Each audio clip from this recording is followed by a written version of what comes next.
शरदांचे चांदणे आणि कोजागिरीची रात्र चंद्राच्या मंद प्रकाशात साजरी करू एकत्र. दूध साखरेचा गोडवा नात्यामध्ये येऊ दे, आनंदाची उधळण आपल्या जीवनी होऊ दे. तर येणाऱ्या कोजागिरी पौर्णिमेच्या तुम्हा सर्वांना हार्दिक हार्दिक शुभेच्छा. तर शारदीय नवरात्री आणि विजयादशमी झाल्यानंतर वेध लागतात ते कोजागिरी पौर्णिमेचे. अश्विन महिन्याच्या शुक्ल पक्षातील पौर्णिमेला शरद पौर्णिमा किंवा कोजागिरी पौर्णिमा असे म्हटले जाते. हिंदू धर्मात कोजागिरी पौर्णिमा मोठ्या उत्साहात साजरी केली जाते. अर्थात कोजागिरी पौर्णिमा जी आहे ही वर्षातील सर्वात मोठी पौर्णिमा असते. या निमित्ताने विविध कार्यक्रमाचे आयोजन केलं जातं. शरद पौर्णिमेच्या दिवशी चंद्र पृथ्वीच्या अगदी जवळ असतो, त्यामुळे आपल्याला चंद्र आकाराने हा मोठा दिसतो. यंदा कोजागिरी पौर्णिमा 16 ऑक्टोबर 2024 रोजी साजरी केली जाणार आहे. तर पंचांगानुसार यावर्षी अश्विन महिन्याची पौर्णिमा 16 ऑक्टोबरला म्हणजेच बुधवारी रात्री 8:40 सुरू होणार आहे. तर ही पौर्णिमा तिथी दुसऱ्या दिवशी 17 ऑक्टोबरला संध्याकाळी 4:56 असणार आहे. त्यानुसार 16 ऑक्टोबर रोजी कोजागिरी पौर्णिमा असणार आहे. तर कोजागिरी पौर्णिमेला उकळलेलं दूध पिणं अधिक महत्त्वाचं का असतं? तर असं म्हटले जाते की शरद पौर्णिमेच्या रात्री चंद्रातून निघणारी किरणं ही अमृतासारखी असतात.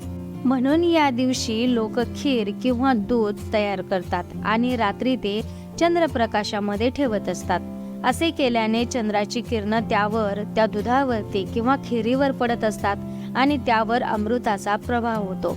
असं मानले जाते की कोजागिरी पौर्णिमेला दूध किंवा खीर प्रसाद म्हणून दिली जाते आणि या दिवशी चंद्रप्रकाशात दुधाचं सेवन केल्याने लक्ष्मी देवी आपल्यावरती प्रसन्न होते. तर कोजागिरी पौर्णिमेसाठी काय काय साहित्य लागतं पूजेसाठी, तर ते आपण पाहूया.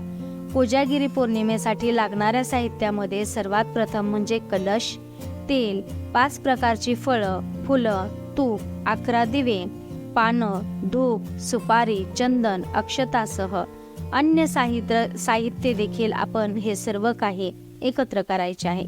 आणि अश्विन महिन्यातील पौर्णिमा तिथीच्या दिवशी सकाळी लवकर उठून आपल्याला स्नान करून त्यानंतर स्वच्छ कपडे परिधान करून या दिवशी सूर्यदेवाला जल अर्पण करायचे आहे. मंदिराचा देव्हारा नीट स्वच्छ करायचा आहे. त्यानंतर आपल्याला लाल कपडा पसरवून त्यावर लक्ष्मी देवीचा फोटो किंवा मूर्ती आपल्याला ठेवायची आहे. तर आपण पूजा मांडत असताना आपल्याला सर्वात प्रथम म्हणजे दिवा लावायचा असतो. तर सर्वात प्रथम म्हणजे आपण दिवा लावून घ्यायचा आहे तो तुपाचा, आणि तूप जर नसेल तर तुम्ही तिळाच्या तेलाचा दिवा लावला तरी देखील उत्तम. त्यानंतर म्हणजे आपल्याला 3 ठिकाणी थोडे थोडे तांदूळ ठेवायचे आहेत आणि त्या 3 ठिकाणी थोडे थोडे तांदूळ ठेवल्यावरती आपल्याला एका आसनवरती आपल्याला गणपती बाप्पा स्थापित करायचे आहेत. नंतरून आपल्याला कुबेर देवता स्थापित करायचे आहेत आणि नंतरून इंद्र देवता हे स्थापित करायचे आहेत. आणि दुसऱ्या साईडला देखील आपल्याला परत एक अष्टदल काढायचे आहे आणि त्यावरती आपल्याला कलशाचे स्थापन करायचे आहे. कलश आपला नेहमीप्रमाणे असावा, जलाने भरलेला असावा, त्यावरती स्वस्तिक 4ही दिशा कुंकवाने रेखाटलेल्या असाव्या. त्यानंतर म्हणजे कलशामध्ये पाणी, पैसा, दुर्वा, सुपारी, हळदी कुंकुम, अक्षत, फुलं हे आपल्याला टाकायचे आहेत आणि 5 पाने विड्याचे ठेवून आपल्याला नारळ त्यावरती स्थापन करायचा आहे. त्यानंतरून त्याच्या अपोजिट साईडला म्हणजे आपल्या उजव्या साईडला आपल्याला थोडेसे अजून तांदूळ गोल आकारामध्ये पसरायचे आहेत, कारण ते आपले चंद्राचे प्रतीक असणार आहे. म्हणजे आपण आपल्या देव्हाऱ्यामध्ये पूजेच्या ठिकाणी देखील आपण चंद्राला पूजणार आहोत. तर ते झाल्याच्या नंतरून आपल्याकडे जर माता लक्ष्मीची मूर्ती असेल तर तिथे देखील तांदळाचे आसन ठेवून आपल्याला मूर्ती ठेवायची आहे मध्यभागी, किंवा जर तुमच्याकडे फोटो असेल तर तो फोटो देखील तुम्ही लक्ष्मी मातेचा तांदळाचे थोडे आसन ठेवून तो ठेवू शकता. त्यानंतर म्हणजे जर तुमच्याकडे श्रीयंत्र असेल तर ते देखील समोरासमोर माता लक्ष्मीच्या ठेवायचे आहे. त्याला देखील आपल्याला थोडे तांदळाचे आसन द्यायचे आहे आणि श्रीयंत्र देखील ठेवायचे आहे.